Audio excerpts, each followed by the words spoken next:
Assalamualaikum warahmatullahi wabarakatuh. Nama saya Veronica Sonia. Saya akan bacakan materi tentang motivasi. Pengertian motivasi. Motivasi berasal dari bahasa Latin, movere, artinya menggerakkan. Motivasi adalah suatu energi penggerak, pengarah, dan memperkuat tingkah laku. Motivasi belajar dapat kita lihat dari tingkah laku atau karakter siswa yang menyangkut minat, ketajaman perhatian, konsentrasi, dan tekun mencapai tujuan. Motivasi adalah gejala psikologis dalam bentuk dorongan yang timbal balik pada diri seseorang, baik sadar atau tidak sadar, untuk melakukan suatu tindakan dengan tujuan tertentu. Dapat kita simpulkan, motivasi itu adalah suatu perubahan energi di dalam pribadi seseorang yang ditandai dengan timbulnya afektif atau perasaan dan reaksi untuk mencapai tujuan. Dalam motivasi terkadang juga mengandung adanya keinginan untuk mengaktifkan, menggerakkan, menyalurkan sikap dan perilaku individu belajar.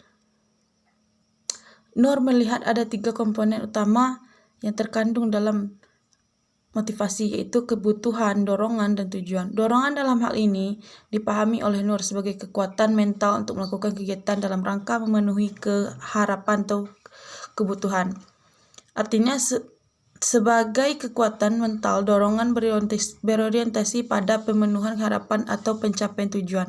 Dorongan yang berorientasi pada tujuan tersebut dilihat oleh Nur sebagai inti dan motivasi.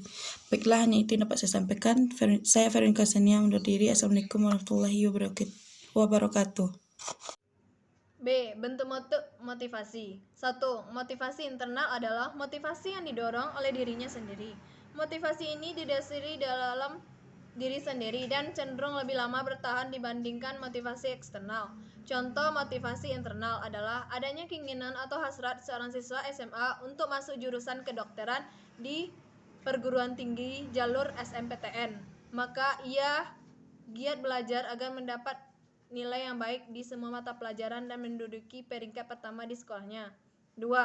Motivasi eksternal merupakan motivasi yang didasarkan atas semangat dari seseorang terdekat seperti orang tua, guru, teman-temannya, dan dari tokoh inspirasi yang menjadi panutannya.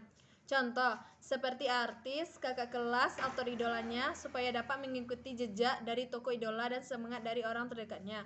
Misalnya, kakak kelas yang ia taksir masuk di perguruan tinggi luar negeri, maka ia akhirnya termasuk untuk bisa belajar di luar negeri dan bertemu dengannya di sana, sehingga ia rajin belajar dan menguasai bahasa Inggris dengan maksimal. Perlu diingat bahwa motivasi eksternal tidak bertahan lama seperti motivasi internal, karena motivasi eksternal cenderung mengikuti apa yang menjadi inspirasi dan keinginannya, bukan dari hasratnya yang paling dalam.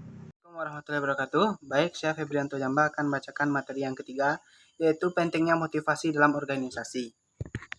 Motivasi dalam organisasi sangat penting, karena adanya motivasi, maka akan mendorong suatu organisasi tersebut menjadi semakin maju dan mempercepat mencapai tujuannya.